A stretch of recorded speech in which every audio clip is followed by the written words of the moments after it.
got to tell them, I've got to tell them, I've got to tell them. I can't leave here without telling them I've got to. The changes that you go through at that stage in life are huge. And I'm talking about mindset, and confidence, body shape. I'll never, ever forget that. And that's probably one of the most key moments in my life, really. A cool girl for us isn't somebody that has to be dressed a certain way or listen to a certain type of music. It's somebody who's actually really just comfortable with themselves.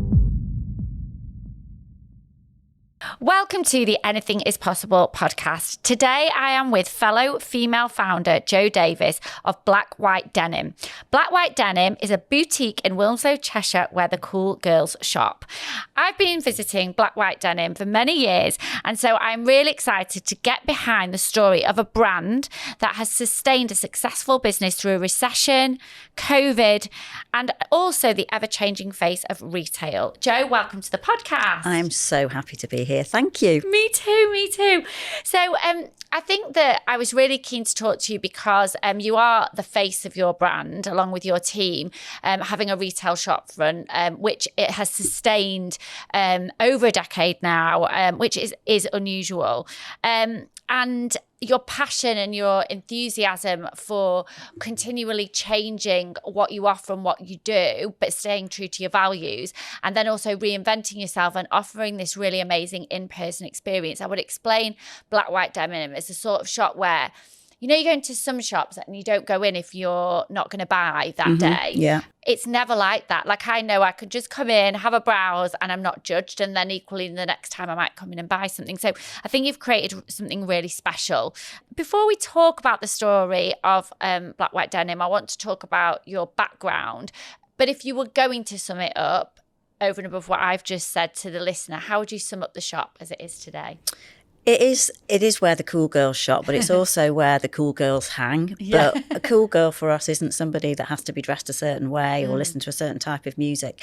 It's somebody who's actually really just comfortable with themselves. Yeah. So we have such a wide range of customers. So we have, late teens who like brands such as Anina Bing and they want to wear, a really cool hoodie or a sweatshirt. We've got much older customers in their 70s who are coming in for a tailored blazer or a nice pair of jeans.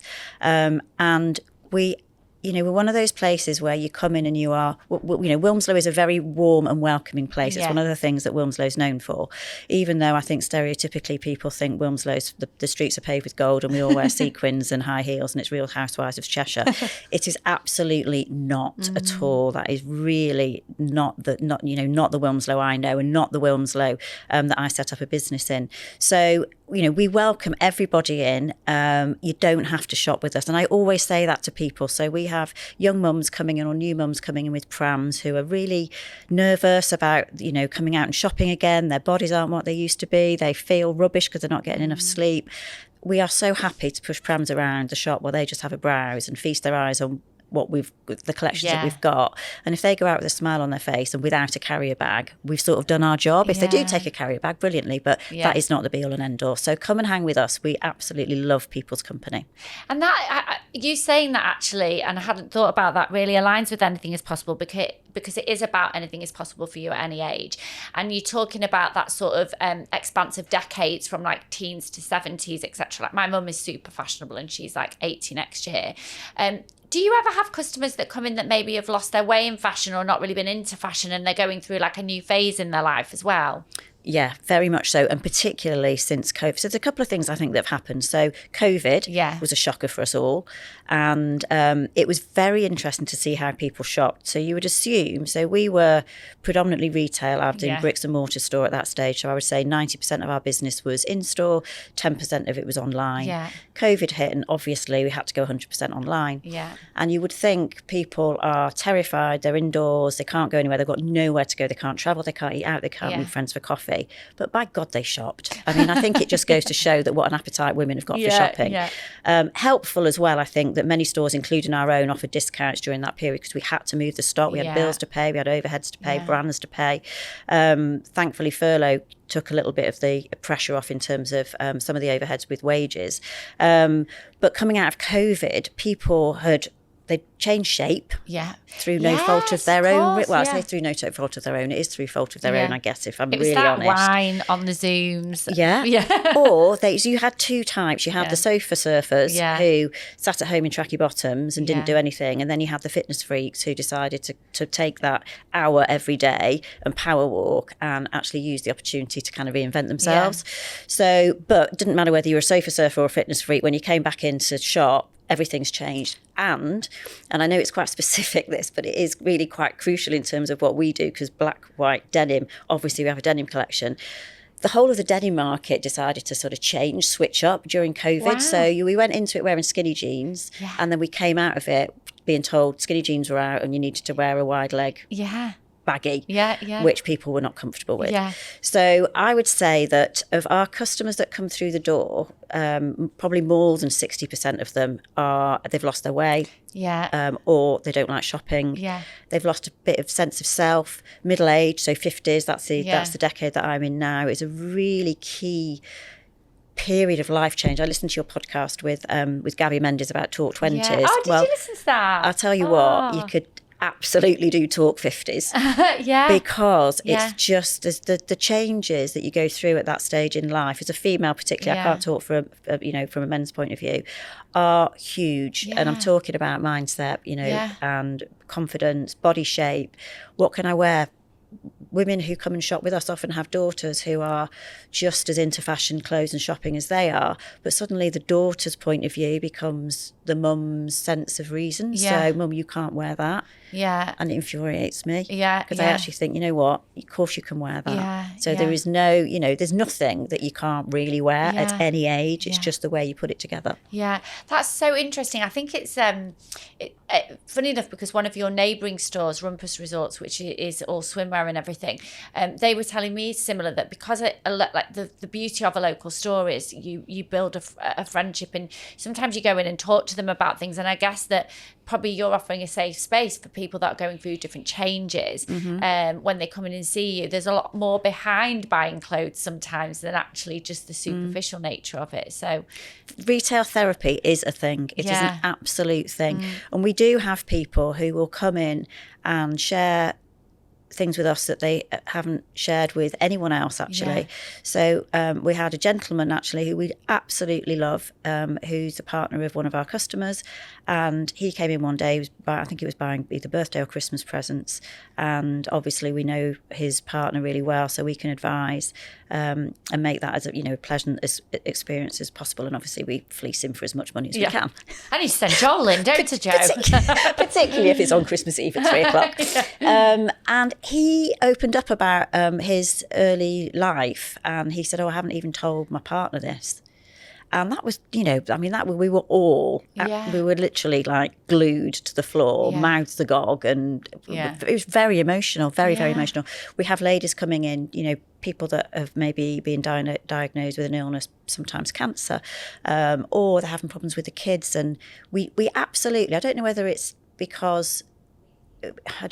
me as a person, whether it's us as a business, whether it's the culture we've developed, but we do listen and we do empathise as much as we possibly can. But let's start at the beginning, because again, when we caught up before doing the podcast, quite a few similarities in our backgrounds, in that we were in very much corporate life before starting our own business. So hopefully I've got all these figures right, Joe, but you started off your career post-university with Procter Gamble. And was that 1990? Have I got that right? Yeah, that's right, 1990. So completely different career, but I think it'd be really interesting for the listeners to hear the journey and how you got to where you got to. So I did a business studies degree at Oxford, what was Polytechnic at the time, and I was really lucky to get a job with Procter Gamble on their graduate training scheme. The main reason I wanted a job I didn't want a job with Procter Gamble, if I'm perfectly honest. I wanted a job with the Burton Group, which you got one. Well, they rejected me, and if I had my time again, having kind of learned that I'm actually a lot more resilient in older life than I was in earlier life, then I wouldn't have taken the rejection letter lying down. I would have gone back and fought my corner, but I didn't do that. So I didn't get a buying job at the Burton Group working for Selfridges and other high street brands. Instead, I was offered a job selling industrial amounts of fairy liquid washing powder and toilet cleaner for Procter Gamble. And the reason I chose Procter Gamble was because, one, they had a great scheme, and two, you got a company car, Yeah. and it was brand new. Yeah, So my first ever car was a Vauxhall Cavalier. It was metallic pale blue, which was my favourite colour. lush. H552RAK was the registration, and I thought I'd won the lottery. Didn't need anything else. I was on £13,800 a year. Oh, wow. And I thought I was a millionaire. So I spent the next That couple was of more years. than the Burton Group. So actually, was it? I think mine was like £7,500. Really? Yeah, because I wasn't a graduate trainee. Right, okay. Yeah, so you did well. Okay. Procter & Gamble, I did feel very, very rich. So I then spent a couple of years trudging around the country selling industrial cleaning products. Then I moved to a number of other big FMCG companies, so fast-moving consumer goods companies, all very well known, all really excellent in terms of building a career and climbing the career ladder. So background is all in sales and mainly food and drink companies. So I also worked for Diageo, for PepsiCo, for Molson Coors Brewery. I worked for Phones for You for a while, and I also spent a few years in a crisp factory in Skelmersdale selling crisps and snacks to places like Asda. So we made their own brand. Yeah. I was at Molson Coors as a regional director selling beer. So I had a team of I think it was all guys actually that worked for me in the Northwest. When I fell pregnant, surprisingly at the age of 39, surprisingly as in I did know what happened if you had unprotected sex, but I wasn't expecting that I was actually going to fall pregnant. And sadly, at the time, it was sad at the time, my partner didn't want a baby. Yeah. He was younger than me, he was 32, yeah, so he was 7 years younger. So I was in a predicament and I thought, right, well, what do I do? Because if I don't have a baby, and I think I'd actually be quite a good mum because I've got a lot of love inside me, and I'd love to be a mum. What happens at a later date if I want to have a child and I can't because I decided not to go ahead with this pregnancy? So I spoke to my parents about it at the age of 39, drove down there, really like literally shitting myself. How long had you been with the dad at that point? A couple of years. Yeah. I think looking back now, I mean, I think I was quite naive. I was more into him than he was into me. Yeah, but you know, that's what love is, isn't it? Yeah.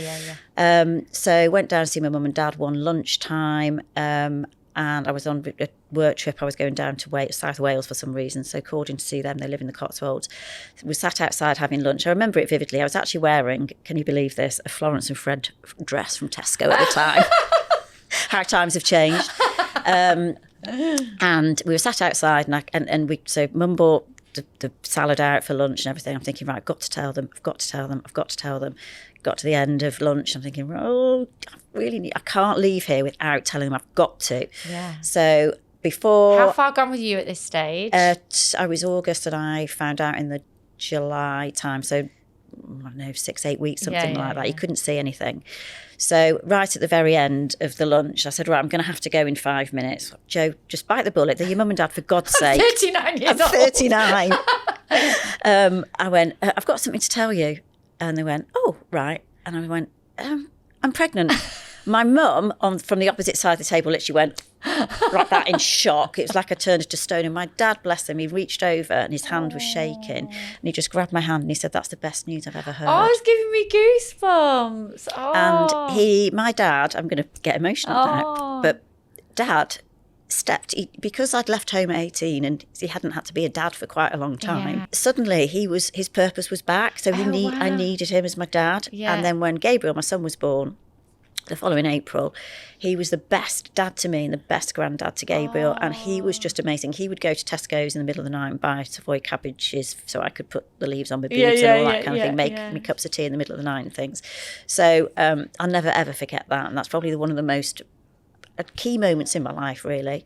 And I did realise at that point in time that how family are so important. Do you know what? I want to go back to that. So, if you don't mind. So, you said you think you did want children, but obviously you'd got to 39 and not. Was that more circumstantial, or you hadn't met the right person? Had you thought about what you'd do if you didn't? No, I think, so I married when I was 25 and then divorced when I was, we separated at the age of when I was 30.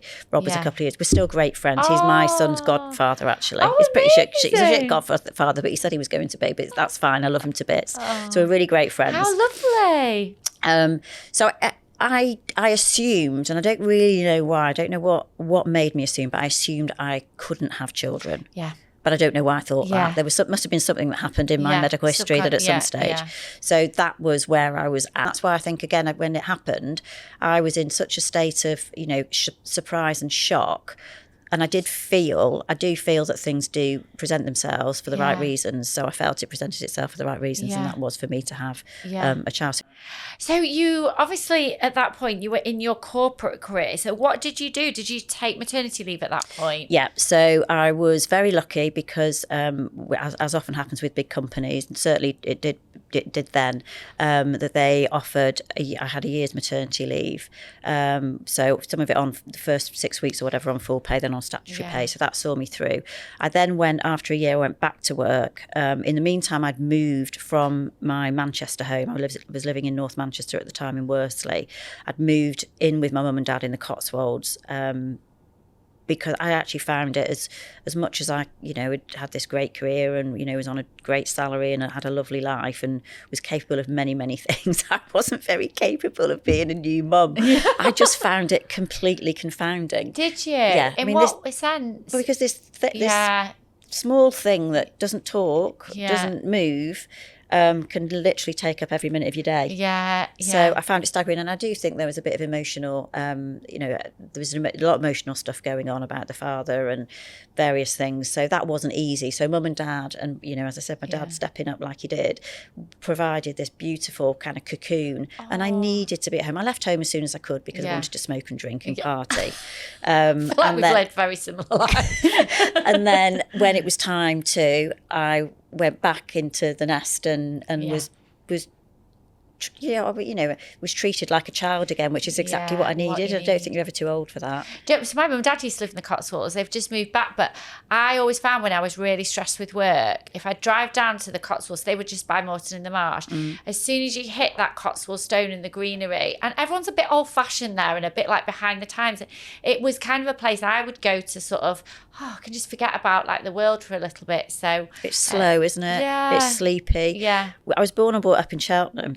Mum and dad have moved a little bit further out of Cheltenham now, but it's actually in a hollow.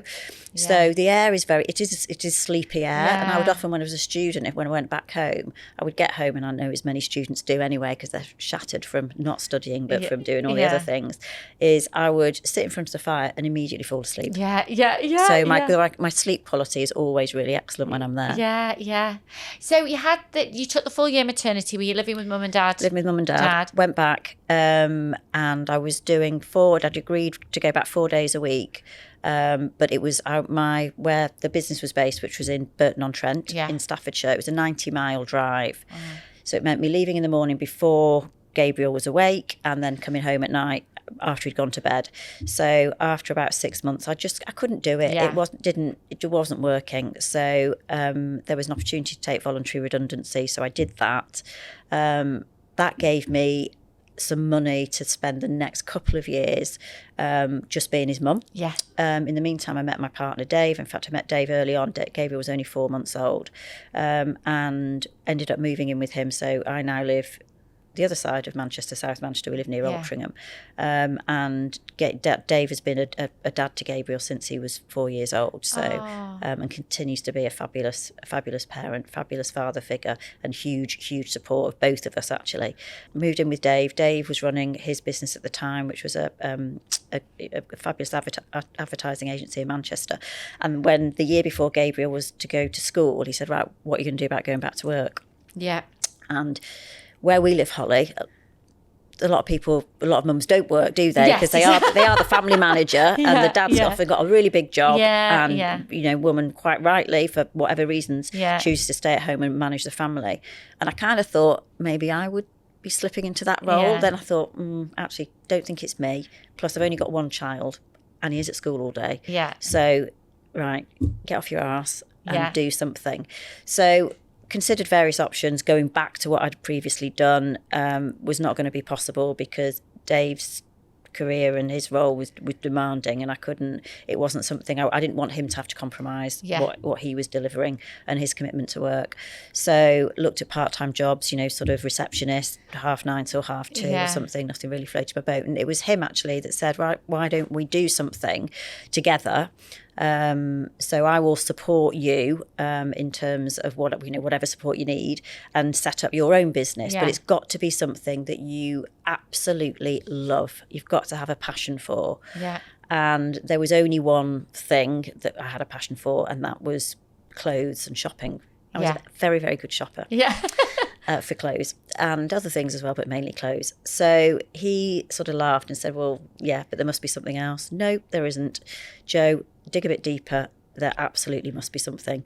No, Dave, there isn't. Yeah. So we went, okay, right, well, think about what you would do. So I started going to visiting independent boutiques, looking at some of the larger stores, lots of research online, seeing, who was selling what brands seemed to be really popular. Really importantly, actually just seeing what people were wearing out on the street. Yeah. So, and one of the things that hit home very, very quickly, and was part of the reason we are called what we're called and we do what we do, is a small part of the reason, because there's a bigger part, was everyone was wearing jeans. I would say literally 9 out of 10 people are wearing jeans, a bit like trainers at the moment. I was looking around at your guys earlier. Yeah. What's everyone got on their feet? Yeah. Trainers. Yeah. So denim was big. So denim became a focal point for me. And then I coincidentally and very fortunately was at a very good friend's baby shower. She'd already had twins who were the same age as my son. And we were at her baby shower, and we were asked on a questionnaire to describe her style. Yeah. And I described it as black, white and denim, because that's all she ever wore. But she was the most put together mum wherever we went, because she kept it really simple. Yeah. And because she kept her options really simple and she focused on those 3 core elements of your wardrobe, she always looked like she literally just walked out of the dressing room, having been styled by someone. So I went home and mentioned it to Dave, who is his speciality is about building brands and getting to the nub of a brand and creating DNAs. And he said, that's a really good name. Yeah. So the name, black, white, denim just stuck from there. I don't even know that we thought of any other names at that stage. But it also, as well as a great name that's really distinctive, it also gave us a focus in terms of what we were all about, which was about buy now, keep forever, or for as long as the item lasts. It was about focusing on the core pieces in your wardrobe, not the more fashion driven frivolous bits. And it helped me as a buyer for the shop, because it's different shopping for yourself, for your own wardrobe, as it is buying for a retail environment. It meant I always had a focus. So whenever I went into a designer showroom to buy a brand, I would always focus on what was black, what was white and what was denim. Yeah. I remember being in a showroom, it was Equipment Silk Shirts, which is a French brand, and she'll remember it, the lady, I can't remember her name now, she was Italian, and she went, you need red. I said, I'm not having red.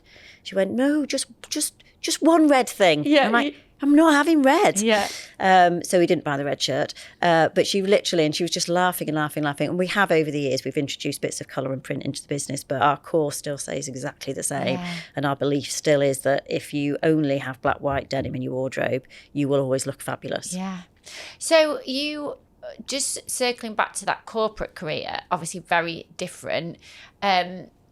What did you learn within that highly successful sales career that you applied in that first startup point? So when you started to look at the business, what were the kind of the core, or were there any core things you took from all those corporates that you applied into your business plan? I think attention to detail is one of the main things, and also having a plan. So we wrote a business plan, which we haven't followed particularly. Some of it we have, the most important bits. But in our business plan so we launched in 2010.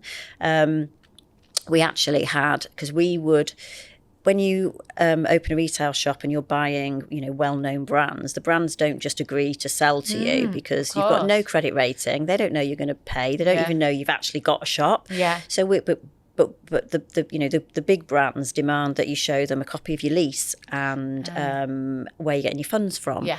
And various other things. So, and what your plan is going forward. So we would go to the brands and present, and on the first page it said we plan to open a shop every year for 10 years. We didn't do that. And the reason that we didn't is because when we opened in 2010, we were on the cusp of the worst recession at the time in the UK history. So it would have been silly to do that.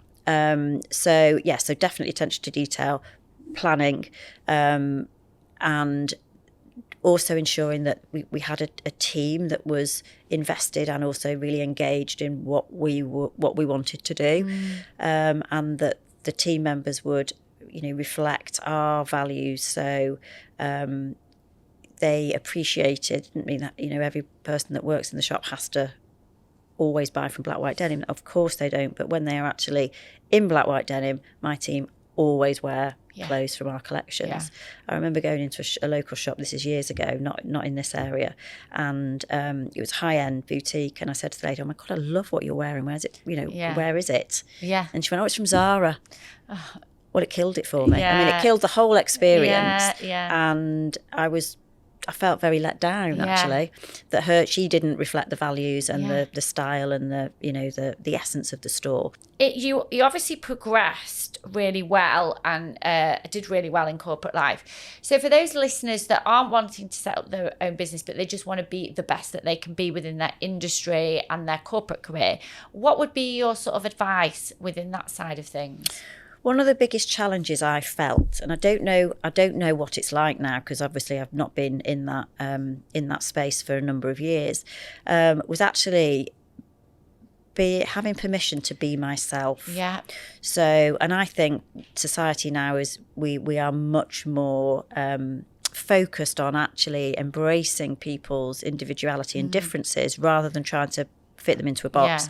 So to give you an example, when I worked at Procter Gamble, so I started working there in 1990, I had to wear a suit. So what I would call it now a work suit. So I'm actually wearing what is you could call a work suit now, because suiting is very much, this is fluid suiting is kind of in fashion and something we see a lot of. But my work suit for Procter Gamble had to be either navy blue or black. And you could not wear trousers. You were not allowed to wear trousers. This is in 1990, so not that long ago. And your tights had to match your suit colour. So navy, 20 denier, 15 denier tights, whatever it was, match your suit. Same as black shoes as well. So black shoes, blacks. So I found that really suffocating. Actually, I know it's kind of a superficial thing. It's only clothing, but I think it says a lot about the rest of the culture as well. I then moved to Diageo, where there was a little bit more flexibility. When I went to Walker's, so that was probably in about 94, 95, I think. So it was at a time when PepsiCo had bought Walker's Crisps and Smith's Crisps, if anyone ever remembers those, and they'd merged them together. Salt and shake. They merged the two together, and PepsiCo were on a massive offensive with Walker's, particularly when the Gary Lineker campaigns first started and stuff, and the grab bags and the crinkle cut and all of those kind of things. And so they were quite forward thinking. And I remember thinking, actually, this is much more the business for me, because I remember buying a red suit. And a lot of my memories of my life are around clothing, fashion, which is very similar to the colour of the sweatshirt you're wearing. From your shop. From my shop. And it was from Jigsaw. So it wasn't your bog standard Marks and Spencer store next to it. It was from Jigsaw, and it was like a maxi length skirt actually, and it had a zip on one side, and the zip sort of came up only to my knee, and this little boxy jacket with like a Peter Pan collar. It was really cool, really different. And I was based in the Northwest, living in Worsley at the time, but I would go down to Reading every month for a monthly sales meeting with my boss, Les, who was brilliant. And I walked into the office in this suit, and I did feel a little bit conspicuous because, not many people wore a red suit to work. And Les Sayers, who was my boss at the time, who's a Scouser, he was fabulous, he just stopped and he went, I have never seen anything so exceptional walk through that door. Wow. And he wasn't being pervy or, he wasn't taking the mickey. He was just, I think it was, him saying to me, I love the fact that you can walk in here and be yourself. So that would be one of the key things for me, is think about actually what it is about you that you bring to that business, because, they've got a lot of stuff that's kind of set in stone corporately, culturally, and, you can soften that if you want to. You don't have to be a little cardboard cutout of everyone else that's there. Yeah, I think it's funny actually, because I remember when I started Make Events, which was like 13 years ago, and Heather, who's still with me, she, I sound like the corporate gang, but I remember because she was young and going to meet clients and stuff like that, and I was like, Heather, you really need to wear shoulder pads, just to add a few years on. And she remembers now to this day. But it is, and I had to really get out of that, having worked at AstraZeneca and always, very formal. And then the thought of wearing now obviously I'm in trainers today, but it took me a while to get out of those habits. Like, it's okay to be yourself. Then I've talked about, and you'll probably like this, we had a rebrand of the business, whatever it was, 6-8 years ago, and we had these like 5 really strong Pantone colours. And then the more that we're starting to speak on stage and things like that, I'd wear these colours because I never knew what to wear. So I was like, well, if I wear them, then I match everything. Like, I match my slides, I match everything I'm giving out. And it then became, in COVID, I did an online like personal development thing, and they talked about having a warrior suit. So I was like, right, that is what it is. It's almost, but then genuinely, like, outside of work, I do wear denim, black, white, nudes, things like that. So it's almost, but I always say to people, and I talk about this in my personal brand workshop, like, have fun with that. Like, you can be a certain, like, still be yourself, but you can have a certain look you have for work, a certain look you have for like casual, and, play with fashion a little bit like that as well. It makes it a bit more fun. Absolutely. So you would say, don't be afraid in the corporate world to be yourself, like, identify your USP, I guess, and step into that a little bit to get noticed. Yeah, and I'm not just talking about clothing, but in terms of your personality as well. Yeah. And it's kind of like, and this sounds really tacky, and it's not a phrase I particularly like, to be honest, but it's kind of like living your truth. Yeah. So don't go in thinking, right, I used to feel I had to put a work cloak on, a kind of, right, I am now this person. Yeah. And that wasn't particularly positive, because the energy you put into changing yourself could be much better placed actually being yourself and putting that energy somewhere different. And I also think these days, I know lots of people that still work in big corporate companies. I don't envy any of them. I absolutely don't. However much money they earn in, whatever cars they drive, houses they live in, holidays they go on, I just do not. It isn't for me. Yeah. And I also know lots of people now who actually do kind of, when I say hybrid working, I don't mean a remote and office job, but they actually don't have just one job. Yeah. They do a number of things, which actually gives them a really lovely, wholesome life, experience of the working life, and that's when work stops being work. I go into my shop in Wilmslow most days. I'm in 6 days a week pretty much.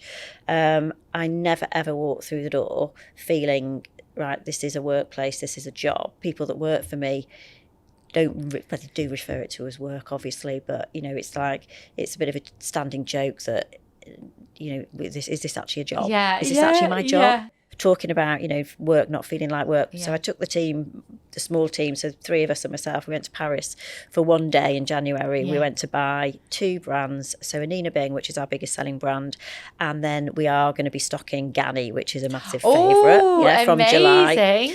So I said, as a treat, I would take them all. We'd all go for the day, close the shop for the day and go.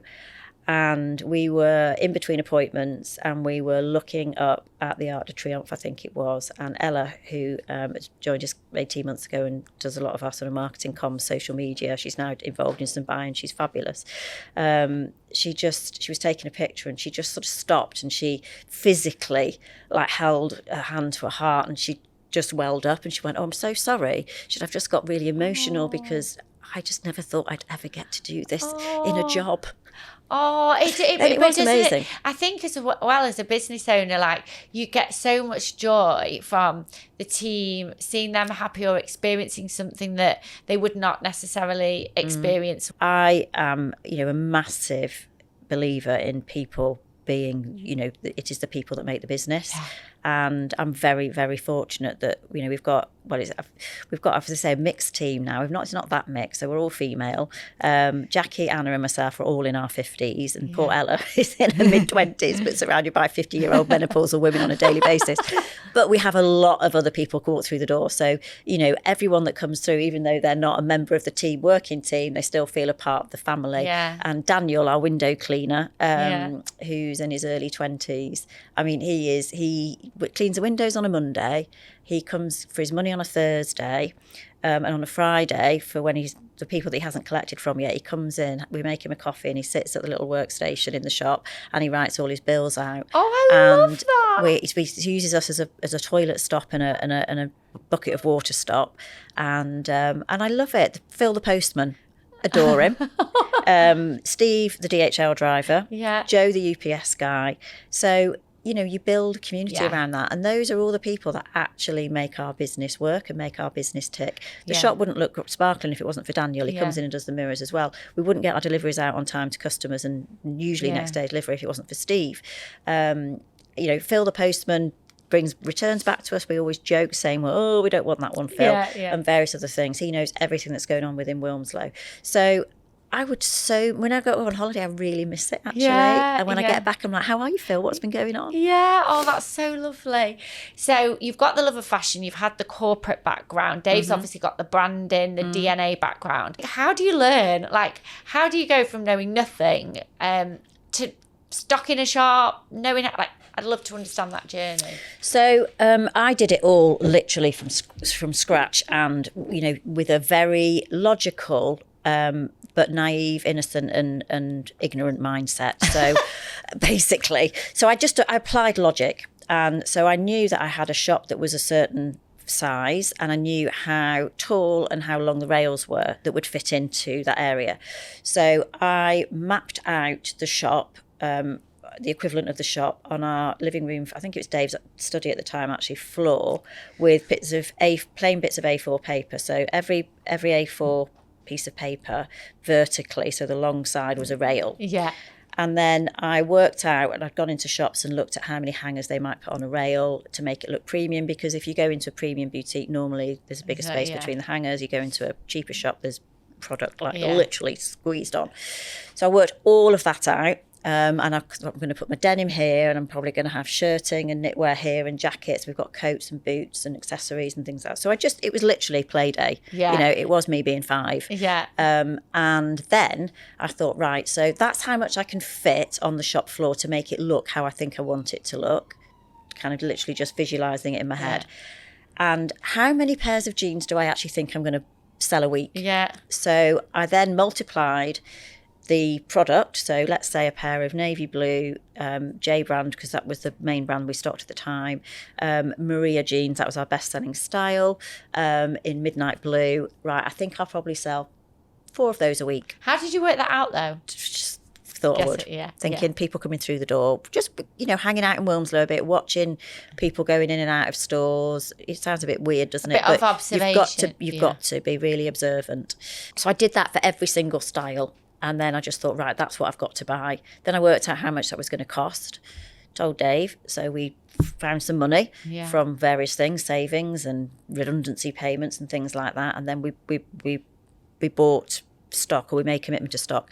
I had a horror moment. So we opened in September 2010. In January 2010, we'd signed the lease on a fabulous unit, which is, anyone knows Wilmslow, there's a lovely department store called Hooper's, and there was a shop on the same side of the road as Hooper's, just next to it, there was with a road that runned in between, and it used to be Emma Somerset. Do you remember Emma Somerset? So ladies' wear store. And that had been vacant for a while, so we signed the lease on that. I was in London in February buying on my own, which was quite scary because I'd never done it before, and parting with making commitments to large sums of money. And I had a phone call from the property agent going, I'm so sorry, but that unit's no longer available. You've been gazumped. And it's going to Joules, Joules.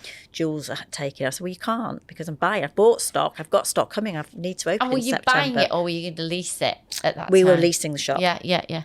So that was just awful. I don't know what to do now. Anyway, we took it. We grabbed it because it was there. It was actually a really nice unit. Is that your original shop? Original shop, yeah. When all the stock started to arrive, I've got a picture of my best friend Jenny, who she's also godmother to Gabriel, coming into the shop before we'd open. There's nothing in the shop at all. It's just beautiful polished wooden floor and all sorts of things. And she's got a black white denim carrier bag with the old branding on, and in it is an Alexander McHugh by Alexander McQueen top. I can tell you exactly what it looks like. It's got a round neck.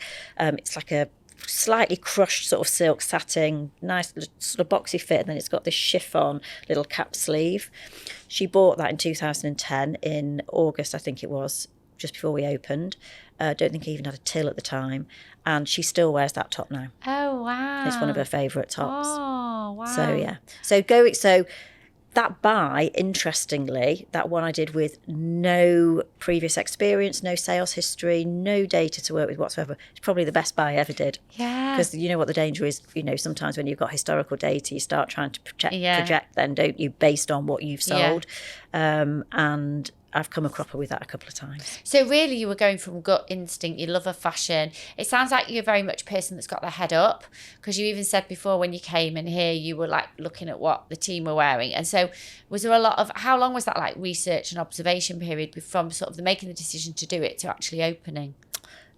I'd probably say a year. Yeah, I was going to say, it feels like it would. You'd really spent the time, which is amazing, because often people don't have that time, do they? They have to move really quickly. So do you feel that research and that sort of really getting under the skin of what was required, what the need was, helped set you up for such a long career so far? Yeah, without a doubt. And we did use the expertise of a property company as well that David worked with previously in his business. So we didn't just say, that's a nice unit, let's have it. So we used them to advise on footfall, the location, and also to help negotiate the details, because it's hard. Yeah. It's even harder these days because, I'm confused as to whether we've got, in Wilmslow, the vacancy rates for retail are very low, because you tend to get quite a quick turn. They're taken up very quickly.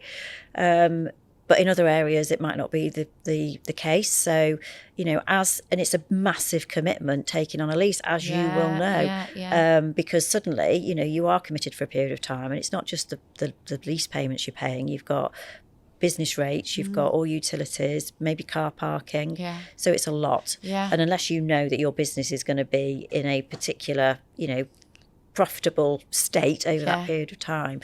So it's that whole location thing is probably the most important part, I think, for retail. Yeah. Because you can be 10 metres around the corner and just being in the wrong spot. So you were in that particular unit, as we mentioned, for 10 years. Well, what's interesting is you opened in 2010 as we went into one of the worst recessions ever.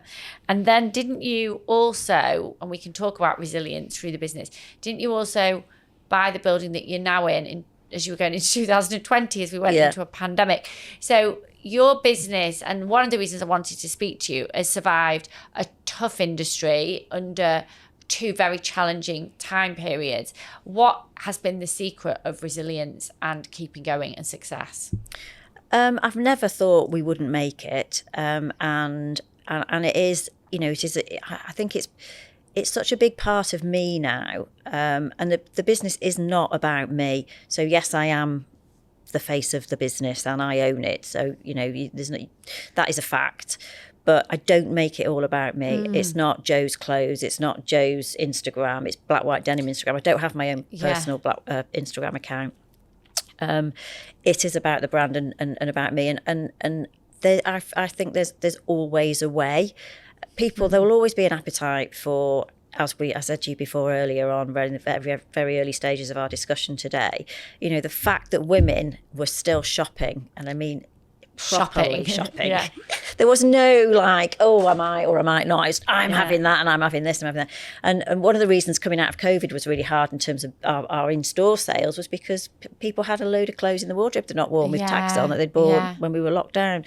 So, so just, knowing that there is an appetite there. We're not food, so we're not an essential part of everybody's day's life. We don't need clothes to live as such. But they are a huge part of people's lives.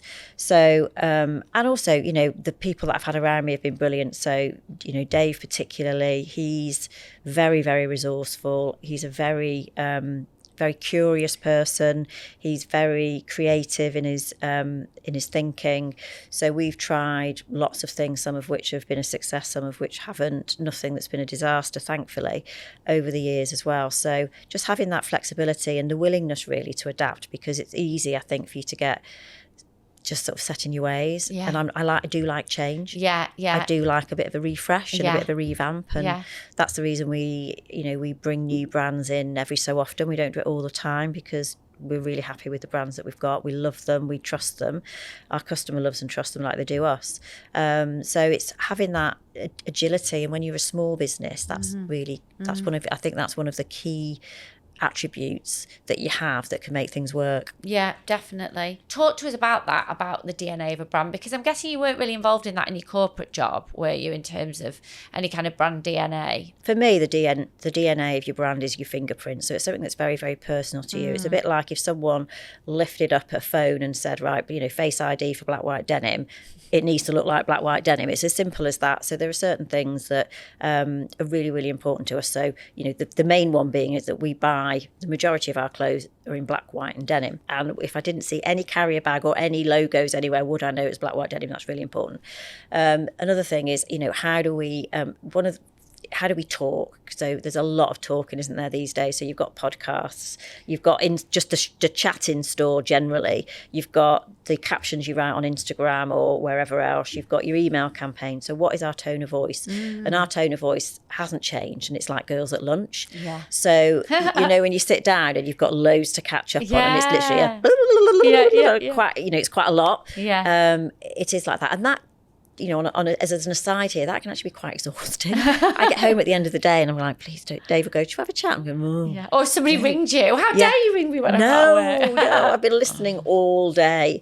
So those kind of things, and, just things like keeping your branding really clear and really, don't overdo stuff. I think it's so easy to just keep adding things that you don't need to add to your identity. And if you have enough belief in your brand and you stick, you are true to its DNA and your messages are all distributed in a very recognisable on-brand fashion, then that's a really great starting point to be. And people are building brands around themselves now, aren't they? So people are brands. And that's why I am really keen to distinguish that, I, Jo Davis, is not the brand Black White Denim. Black White Denim is the brand. Yeah, it's its own. And you have mentioned you love change and reinvention. You moved premises. I'm guessing that was a strategic decision to be in a better location. And you actually bought the property as well, didn't you, for like a long-term investment, which is amazing. And you've also, in the ever-changing face of retail, introduced pre-loved over the last couple of years. So just talk to us about those kind of step changes that you've done to keep relevant, fresh, and profitable, I guess, as well. So the pre-loved has been a real success, and there's lots of things that we've, from an independent fashion retailer point of view, there's lots of things that we've done before other ones have done. So we are, and I'm very proud to say, without being smug and braggy about it, I'm really proud to say that a lot of independent retailers in the UK follow what we do. And I have never got a problem with that. I don't think, that was my idea, why are you doing it? So the idea for pre-loved came about primarily because myself and Jack and Anna and Ella, the team, we are all kind of walking advertisements, I guess, and inspiration for Black White Denim's collections. So I have to, because it's part of our brand DNA, be dressed in, God, there's worse things to happen in life. I unfortunately have to be dressed in Black White Denim clothes all the time. I know, it's just such a shame. And I was finding that, there were pieces that would come into the shop and that I would so the team are given a uniform allowance, so they get some money towards clothes every month, depending on how many hours they work. And so that, i.e. how often, so if they're 2 days a week, you get less of a clothing allowance if you're in 4 days a week, for example. They can also, after a product's been in for 4 weeks, they can use a staff discount to buy stuff. So we encourage that as well. So we have to be the inspiration to people. So there is very little point me wearing, so the sweatshirt you've got on now, if I was wearing that in the shop today, I can guarantee you someone would come in and go, oh, have you got one of those? Sorry, no, it was from last season. And you've burst the bubble, quite frankly. So all of us have to be current all of the time. Now, there are two ways of doing that. One is buying core classics. So the blazer I'm wearing is a core classic from Dayberger and Mikkelsen, a really fabulous Danish brand. It's never out of stock, so we can always get it. So even if I don't have your size in today, Holly, I can get it for you. So this is representing the brand, and it's giving you inspiration for a softly tailored black blazer. That's great for travelling and all those kind of things. So I can do it through that, but not everything we buy is in core classics, and we can repeat order. Or once I've finished with my red sweatshirt, I think, well, right, I need to replace it now with the green version because that is what is current. So what do I do with that? Well, I'm certainly not going to throw it away. What I'll do is I'll sell it for a much discounted price. To somebody, because it won't have been worn that much because it's me, and our collections change every quarter. So we'll give someone else the benefit of the pleasure and the benefit of wearing it, buying it at a much reduced price. And then I, as the seller, so I'm using myself as an example here, but this is, you could be you then get 80% of the sales value by way of a gift voucher, then coming back spending black, white denim. So I will buy my green sweatshirt with the money that I've earned off my red one. So it's totally circular. So it's not going anywhere, it's staying. That's so clever. Because I hadn't actually realised that I've obviously bought from Pre-Loved but not sold. Because I'm a hoarder, keep everything. But I hadn't realised that you actually get black and white. So that's brilliant. Black and white denim vouchers, that's really good. And we give a lot of resale stores and websites, which is absolutely fine because it's a completely different model to us. We'll charge you as a seller 50 or sometimes even 60%. So you end up with half of what they've sold it for. So you end up with a lot more if you sell through us. The only condition is that you then have to buy through us as well. It's brilliant. But given that we sell gorgeous clothes, it's really not that much of a matter. It really works. Everybody benefits. Not just the seller, ourselves, black, white denim, the planet, most importantly. And we are really trying to encourage people to stop having stuff in the wardrobe that has no use, that doesn't see the light of day. Holly, I feel we need to come and do something in your wardrobe. You've reinvented on the Pre-Loved, which is amazing, and you've also empowered the team to kind of own these new initiatives, haven't you, as well? And how does that come about? Do you allow the team to sort of spark interest in like what they want to take on, or do you allow them to come to you with ideas? Doors always open, so any ideas I will always happily listen to. And the majority of them, to be honest, they know the business really well. Anna's worked with me she's never really quite sure, to be honest. We think it's about, 13 years? Probably about 9 years. Jack has been a customer for many, many years and has worked with us properly for 18 months. Ella's been with us for 18 months. I am, I'm not the gatekeeper of ideas. I have my own. I have lots of them. I often have them at night or when I'm off. That, unfortunately, is the way of life, isn't it? You perhaps trying to switch off from work and then suddenly one of your best ideas pops into your head. So the door is always open, and the team have all sorts of ideas, at different times, and assuming they are ideas that we can, easily, not necessarily even easily do, but we can do, then we'll give them a go. If I've had previous experience of something along those lines and I don't think it'll work, then I'll be very honest about it. I don't want to waste anyone's time, and I don't want them to be disappointed either. If it doesn't quite work out. So, but Anna does an incredible job. She runs all of Pre-Loved, so she does all the receiving, she does all the marketing. We have a separate Instagram page, BWD Pre-Loved. We have a lot of regular customers, both selling and buying from us as well. Jack now it's really quite fun. So we've started doing one reel a week on Instagram, and it's called Get Ready with Jack. And Jack walks around the store and she picks out 3 or 4 pieces, and she puts an outfit together. People love it. She is an absolute, she's not, I wouldn't say Jack is brimming with self-confidence. I wouldn't say that she loves what she sees in the mirror, like most women of my sort of our age. She is natural in front of the camera. She is, her smile, everything about her. It's cheeky, it's fun, it's relatable. She's a beautiful looking, fit, but not skinny, just very relatable person. Yeah. And we get so much interaction, so much engagement with those posts. Ella has started, so even though she's a bit younger and less experienced, she's now in front of the camera a lot more. Yeah. She has her own ideas of what we should do. We also have we haven't really developed this yet, and maybe I should come to you and ask for some help. But we've also got this kind of the wardrobe shrink. So the wardrobe shrink is a play on the word shrink your wardrobe, which is our strapline on the store, because we encourage you to buy less but buy better. The wardrobe shrink is the person that you would turn to, a bit like your agony aunt for your wardrobe. Yeah. So that is me. Yeah. And we have got a few little episodes on our Instagram feed. So things like, key rules for buying denim.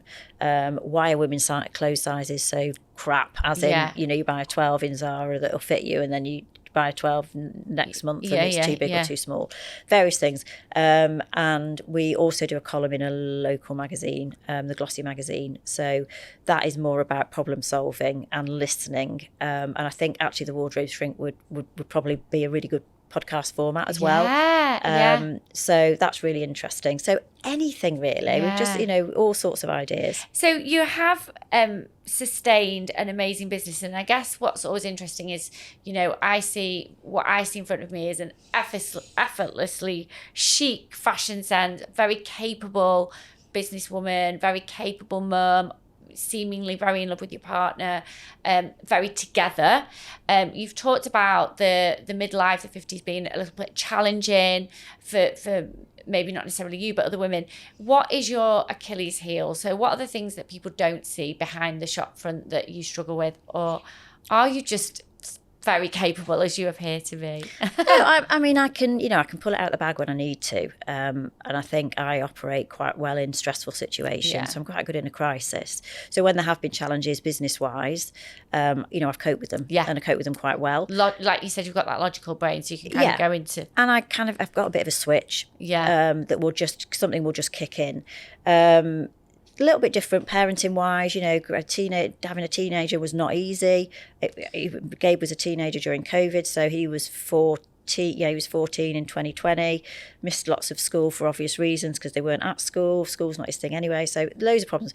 I wasn't as capable as a parent, I feel, as I was in the business capability. But I did seek help. So I had a fabulous lady that I used to have Zoom calls with every other week, a counsellor, and she helped me put everything into sort of perspective and work. So I did reach out for some help. And I know I'm not the only mother to have ever gone through that, nor will I be. And in fact, talking to her made me realise how common my situation was. And a lot of it was just about actually him growing up and me not really wanting him to. I just wanted to keep him little. So I actually I suffer really, really low self-esteem. Really? Which people will never really believe, but I really do. Dave would tell you. I mean, he'll sit there and go, no idea why you feel like that. But I've never, ever felt good enough in anything. So school, I was average. Sport, I was average. I did everything. So I did all my, my subjects, all my exams. I played in all the teams. I was in the orchestra. I played the violin. I did the choir. When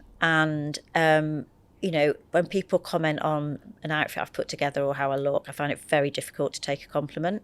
And I sometimes think they're just saying it because I've got a clothes shop and because I'm wearing something a bit different and because, I don't know. How someone's had their hair done and your default is, oh yeah, it looks nice.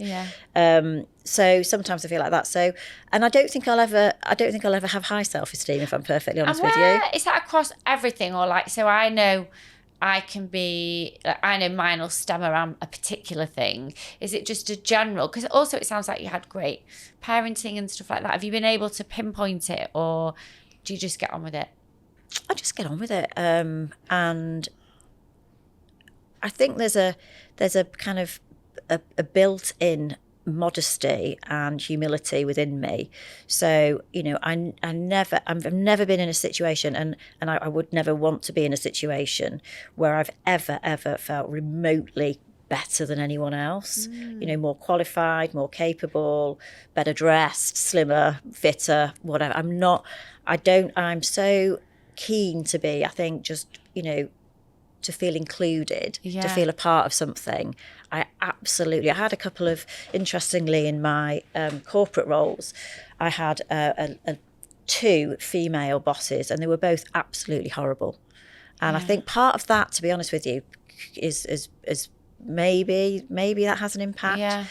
But it's also made me as a manager, leader, whatever.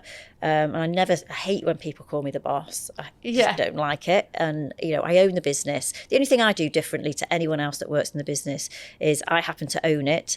I therefore take the financial risks, and I know what isn't in the bank account, and I pay the bills. That is the only difference between me and Anna or Jackie or Ella. So they were what I would call queen bees. They did not like, particularly one of them. So one of them was when I was at PepsiCo. When I walked in that red suit that day, and Les said to me, "You look exceptional," or whatever it was he said, she will have absolutely hated that. Hated it. So so possibly from that, but I don't really know. I don't think about it too much. I try and just get on with life. Would you say you're quite good at managing your thoughts and your mind then? No. Glass of wine helps sometimes. Oh, totally agree. And I am really aware of the power of thinking over situations. So, I'm looking out here thinking, it's a pretty grey, miserable day. So I can think it's a pretty grey, miserable day, and that's really quite depressing and not great. But I can also think it's dry. That's brilliant because actually, but it's cold. So from a business perspective, we've got a load of knitwear in at the moment. Perfect. We've got beautiful Anina Bing delivery coming. It's perfect for this weather. So fabulous. So great selling conditions today. A great time to be in Wilmslow. Great time to be in black, white denim. So I am very aware of how, switching a mindset, literally flipping it from one thing to another can completely change your approach and your outlook, and also the outcome of a situation. I wouldn't say I'm particularly brilliant at it, but I do work at it. And so how old are you now? For 56, 57 soon. Oh, I mean, I'm not going to say you look fabulous because you don't want to hear it because you've just said that. So, but what is next for you? I know you've got sort of a long-term plan with the business, which is solid, but is there something else in you that you want to channel? Is there a hobby you want to take up? Is there something, you've always wanted to do? You're only halfway. So what is left apart from the business for you, do you think? I really do enjoy giving back to, it's not even giving back, it's just giving. It's not, it's not that I've taken anything in the first place, but so using some of the things that I really enjoy. So, presenting and using things like, the importance of visual impact, those kind of things for, to benefit other people outside of just buying clothes. So I have done some work for HSBC, for their business banking teams on the importance of visual impact. So what a difference it makes what you're wearing to when you go and see a client or when you're in the office or whatever. So that's really nice. I'm really, really keen to do as well. So within Wilmslow, we've got quite a lot of charity shops. They are excellent, by the way, for a charity shop lover, because people of Wilmslow have got great taste, and then they take their great taste clothes to the charity shops for you to buy. Loves Wilmslow. She has a day out to go to Wilmslow and ultimately charity surprise shops. Me. So, and a lot of the people that work in those shops are volunteers. And I would like to help them. So I would like to help those shops do better for themselves, whether it be visual merchandising, it could be just selling skills, their own presentation skills, how they go about trying to encourage people to drop off more product, those kind of things. So, but do it from a completely voluntarily perspective. This is not about me making a living out of it. It's just sharing, fulfilling. And I am a real giver, and I'm a very kind person. If I didn't have to charge people for clothes because I've got bills and stuff to pay, I wouldn't. I'd just give away everything. So a bit of a softie like that. So I'd love to do something like that, and I've got the opportunity because Wilmslow's really open-minded about stuff like that, and it's just me really getting off my backside and actually going to do it and offering that kind of service. When I started Black White Denim, I approached a couple of other small independent boutiques whose owners I knew, to ask them actually for some help in terms of could they just give me some basic advice. I'm about to go into this on my own, never done it before, no background in buying, retailing, all of that. And one of them didn't reply, and the other one sent me a proposal for a year's worth of work that was going to cost me 30 grand. I am not that person. If anyone came to me and said, could you give me some, I'm opening a boutique, or I'm going to start operating a market stall at Altrincham Market, and I don't really know about this, that and the other. Do you think this rent's okay? What should I be charging? What should my margin be? This, that and the other. I would happily give my time. Yeah. So that's another thing that I'd really, really like to do. Well, we're coming to the end of the podcast. I've found it so fascinating and picked up so many amazing tips, as I'm sure our audience have. But I like to end the podcast with the same question to everyone, which is, Jo, what does anything is possible mean to you? I mean, it is as it says on the tin, isn't it, really? And I think, sometimes there are two ways to, again, this is about flipping your mindset. So there is the anything is possible, which is you start with a completely blank sheet of paper and you go, right, there's nothing here. What is actually possible? And then you've got your maybe your crisis situation where I'm in a bit of a fix here. Yeah. What are my solutions? Anything is possible. I cannot wait, I have to say, so your event that's coming up in a few weeks' time, I cannot wait to come to, because I know that I'm going to come away feeling so full of that kind of hope, but not just hope, but the reality that you can create whatever you want to, in whatever manner you want to. And again, I think going back to, talking about society these days, it's so much more open to people with their own ideas. And you look at the success of different, clothing brands that have started off in a bedroom, or personal brands that have started off behind a camera or whatever it might be. And you've got some incredible speakers. So we were talking earlier about your Talk 20s podcast last week, and how I think Talk 50s is a thing too. You've got Anise Mukherjee coming to Anything is Possible. Amazing. So she's my endocrinologist. So I turned to her when I turned 50 to go, shit, everything's going to start. So I've got a teenager. Yeah, about to be teenager and about to be menopausal woman. What's going to happen? She went, right, okay, an explosion is about to occur. Yeah. So here we go. So she is incredible. Oh, I'm so glad and she said that. Is, the epitome of, anything is possible. Yeah. Same with Emily, nutritionist as well, and I'm sure all your other speakers. So, I just think and even sitting here, Holly, coming here to your offices, which are fabulous, and seeing your brilliant team who are all so happy and vibrant and energetic and inclusive. Yeah. It's filled me with like a new energy that I didn't know I had. Thank you for leaving the shop today to come and see us. I've really, really enjoyed it. Thank you for making Wilmslow such an amazing community and for spreading your joy on the AIP podcast. Thank you. I've had a lovely time. I'd come back every week. If we had enough to talk about, we probably would have. Oh, thank you so much. Thank you. Appreciate it.